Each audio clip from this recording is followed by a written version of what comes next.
how you did that. So tell us the start, why this order Yes. and kind of what each book may be about, or what people can expect to receive and value if they get this book.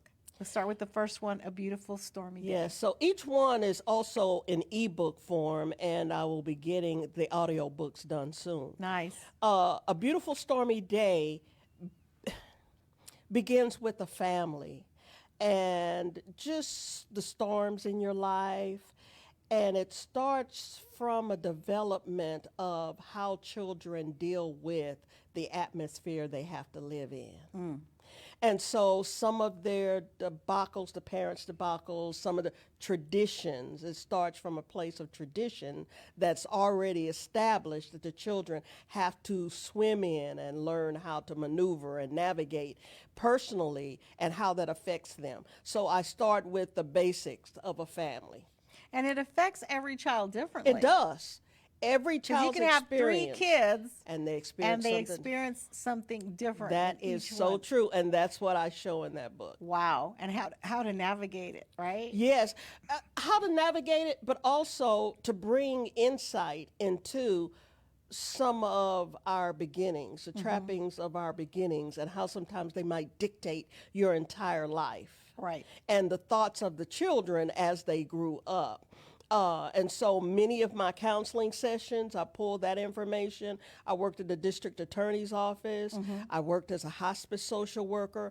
All of those were purposeful. Those places that I chose to work were purposeful because I wanted to see people in their best and their worst times, to get a full breadth of the experience of life. Yes. And so it starts there. Yes. Wow. Love it. Oh my God. I want to read all of these books. I can't wait. Okay. Secrets from the Closet. Yes. So as children grow, they realize the family has secrets.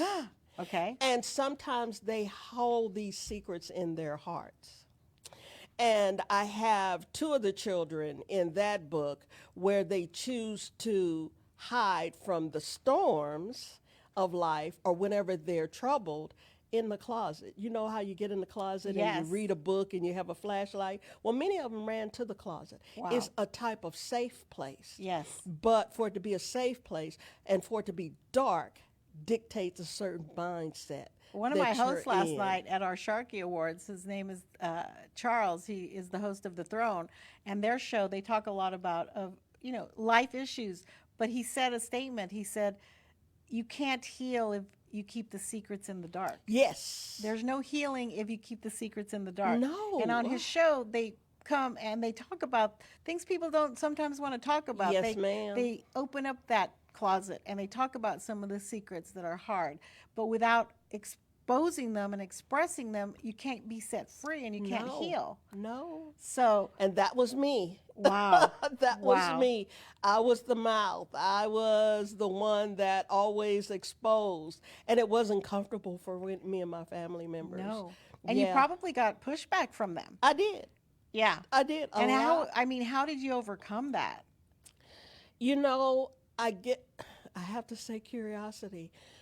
The pain of what I lived was worse than me growing out of what I accepted. It was worse. Your darkness gets too dark. Your pain gets too great, and you internalize it so that you will stifle your own growth. And I had an excitement for life, and I wanted to do different things. I didn't like the status quo, and I didn't like tradition just for the sake of tradition. Tradition is good, and Yes. I addressed that a lot throughout the book. But as far as a primary, I'll do it like it was done before, and you do it over and over again. That's not healthy tradition. Right. Because you have to create your own. You do. And you have to explore. And times change. Things change. People change. Technology changes. Nothing is certain but change. Yes. And if you get stuck in the old ways, sometimes they're not going to help you move forward in the new ways. Yes, and that's what a social worker is, a change agent. I like That's that. what we learned. I got taught well at Our Lady of the Lake University. Some of my teachers were sisters, were nuns, but their duty of forethought was so strong. Wow. you don't just look forward for yourself, you look forward for others too. To serve. And so that was put in me at the university that I attended. Nice. In San Antonio. All Yes, right. ma'am. All right. So then we go to the third one, which is In Mommy's Shadow. In Mommy's Shadow. So talk a little bit about this. This one's interesting. Ooh. And when we had our lunch a couple of months ago, we kind of discussed a little bit about this. Yes, So I kind of ma'am. know a little bit of insight. If you want to know more, you got to get the book. Got to get the book. But tell us a little bit about In Mommy's Shadow. It's just not mommy, but it's also father. It's also the elders that are around you that tend to overshadow many times in traditional families, narcissistic family systems. They overshadow the will and the thoughts and the growth of the children. Because they require, in dysfunctional families, they require that those children live by the same edicts that they had to live by. What's wrong with it? I got through it fine. Yes. But I introduced the mindset and the awareness, self-awareness of some of the children that realized that wasn't my life. I was living in the shadow of my mom's life. I was living in the shadow that she cast on me, and I lived in it so much so that I am now where I am, and I don't even know who I am. And so it challenges. Yes. It builds a curiosity. I build it in the characters, in the stories, to desire something different from themselves. And one character goes through drug addiction, trying to live in the shadow that they should never have been. They come out of that. They go through drug rehab, and it actually does help. They learn. She learns. And she starts to see that wasn't my life. That was who my mother projected onto me, who my father projected on me, and what tradition required of me. Right. And again, that all is about introspection. Yes. And I think to get true, authentic introspection, you have to spend time alone. You have to. You have to be okay to be alone. You have to You spend do. time alone. And that's it's hard. scary. That's hard. It's Yes. scary. Because if you felt alone and invisible most of your childhood and in your adult life, you don't want to go there. Right. But that's not, when I was counseling, I tried to help my clients understand the difference between aloneness or feeling lonely and solitude. Solitude is the word that the aloneness where you become self-aware is. And if you could go and get the definition of that, it will actually open up a lot of your understanding as far as the difference between loneliness and solitude. I like that. I hadn't heard that before with the solitude. Yes. Yeah. But it's essential, I think, to heal, Yes, to it is. grow, to take a look at things. Yes. And there's a lot of people out there in family dynamics and parents that they're just living what they lived. It's generational, right? Yes, what we call ma'am. those generational curses, So much. breaking the cycle. Yes. All those things. You have to ask yourself, am I going to be the generation that breaks the cycle? Yes. And it is not easy. And sometimes, again, many people aren't aware or they're not doing anything intentionally. They Yes. think they're doing what they learned. Yes. So there also has to be a level of grace, Yes, you do. a lot of grace. Yes. And one of the chapters in the book, I say you cannot live a good life while you stand in judgment of others. Yeah. So in the beginning, when I was trying to change and I was trying to develop and I was trying to hit a new threshold, I realized that some of my mindsets about the people that made mistakes in my life or towards me was keeping me bound to a mindset where I just wanted to continue the internal war of fighting back instead of letting go. Right. And many of us find it hard to let go because we keep rehearsing those same Yes. wounds, those same stories, those same malcontents. Right. We talk about malcontent, and in many parts of each book, we talk about the heart. And I help describe what the heart looks like when it's allowed to stay in bitterness, when it's allowed to fester with a lot of malcontent, maliciousness. Many things live in the heart, Be careful what you allow to sit in your heart. Yes, yes. And what do you recommend? What are some steps that people can take if they are in that situation where they do feel that they're holding on to bitterness or lack of forgiveness for maybe something that their parents did or someone else in their life did? Give us some tips maybe. It's easy, but it's hard. Yeah, it sounds easy, Yeah, but and it's if hard to execute. yes, and if you're the sensitive type, which I am sensitive for a reason. But many times people say, "Oh, you're just too sensitive. Oh, you're overly sensitive." Well, I believe that God made me sensitive for a reason, and I think I'm a very empathetic, compassionate type of counselor. It made me the type of person that I needed to be for others that I was going to help. And so it's hard in that it's easier said than done, where I've heard people tell me you can't change anybody but yourself. That is such a hard dynamic with helpers, Right. with the helping profession, doctors, nurses, social workers, counselors. It is just really hard because we think about others first. But if you can close down your desire to rescue somebody else for a minute and give it to yourself, it opens a lot of emotional doors. And then that's the scary part.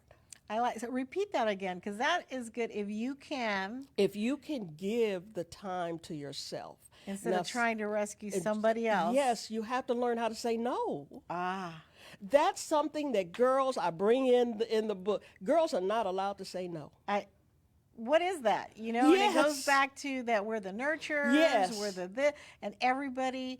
And I'm not saying there aren't some men that this doesn't happen to, because Yes. I know a few men that this has happened to. Yes.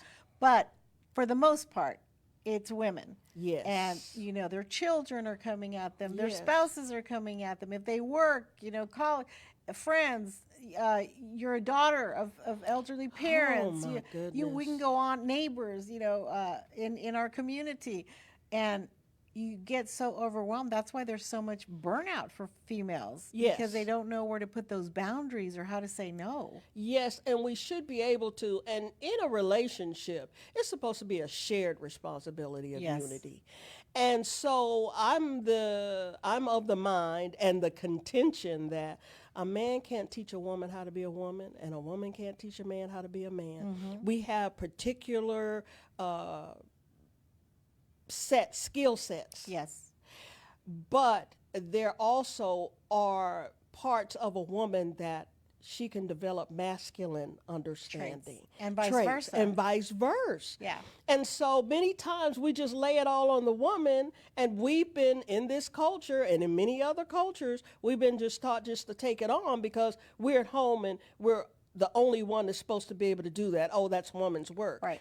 And I don't believe there's such thing. No, such I things. agree. I agree. I don't either. And You know? and there's an example: cooking. I Yes. am not the best cook, and nor do I like to cook. Yes. But my husband is a great cook. Yeah. And so I think it's almost like if you are a manager at a job or a coach in a team, you put the player where they best fit Yes. the role. So if he's better at cooking That's huge. than I am, and cooking is perceived as the woman's job, Yeah. why do you make your family suffer with my cooking when you can have a really good meal, right? that's Because true. that's the best person for the job. That's true, So Sandy. I don't think that there should be like these designated jobs that Yeah. tradition says, well, that's a woman's job or that's a man's job. Let's put the best person for the job Yes. in the position. Yes. You know, that's how I see it. Yeah, and that flies in the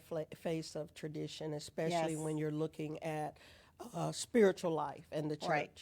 Right. A lot of that dictates comes from the pulpit, Mm-hmm. and I haven't ever been afraid, being an ordained minister, to actually show that. And many times, I think over the years, And I you caught probably myself get pushback there too. I got a lot of From all the pushback. traditionalists and saying no, this I isn't, got a and a lot is surrounded in those religious Yes, aspects. I got a lot. Oh, and I'm happy to hear that you as a minister have broken out of that tradition that has actually hurt Yes. so many people. Women and children. It hurts the Women and weakest. children. Exactly. Women and children. Women and children. And Yes. intended to. Yes. For power and control. That's the bottom line. For power and control. And that's what domestic violence Yes, is about. power and control. Power and control. Right. But a lot of times you don't see it. Yeah. Because you're in it, you were raised in it. It's just the That's way true. it is. And there are some, the evilness of it, the unfairness of it, stems from many women that have grown to believe the same thing. Yes. So when you think you might have a comrade in arms, many times you'll sit and talk to an older woman probably. Right. And she just tells you to accept it. It's just the way it is. It's your cross to bear. Yes. That And was a that's big not one. the right kind Yeah, of cross. that was a big one in my Latin culture. It's your cross to bear. Oh man, I work with the Hispanic Right. culture so much in San Antonio. Yeah. Yeah. So a lot of the Catholic guilt. Yes, ma'am. A lot of the it's your cross to bear. Yes, ma'am. A lot, so those are things that have to be unraveled over time. Yes, and And it I takes believe, time. I am a strong believer that everyone, and especially in our cultures, your culture Yes, and mine, yes. that everyone should have a social worker, a therapist, a Yeah. counselor, someone that can talk I agree. to them. I agree. So all right, so this one is In Mommy's Shadow. Our next one is Who's Watching the Children? All right, tell me about this one, Anita. So everything from the first three culminates into the last book where there's murder. Mm-hmm. I can't write a book where nobody's killed. You gotta have that. Somebody has to die. Who done it? Who done it? You gotta have the who done it. And I've talked to many other social workers and counselors. We have an affinity to binge watch crime shows, true crime Wow. shows where there's murder, blood. I don't know, we might need the drama. But when you do not watch and understand the tenets of the heart and how powerful the heart is, you let things fester there. Bitterness, anger, malcontent, disadvantages that seem to sit and you can't get past. So we have one character that we always say murder is senseless, and it is. When you look at where it culminated from. It was a small thing that developed into a big one, but because you did not give your mind the opportunity to be curious about why things are the way they are.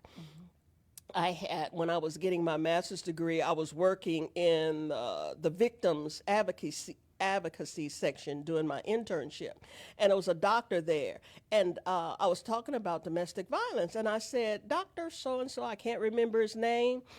I said, how is it that 4 children grow up in the same house? There's violence in the house, but one of the children doesn't become violent, but the other 3 do. And he said, oh, in my research, Anita, what I found is that one child asked themselves, why are things this way? The other 3 just say, this is how things are.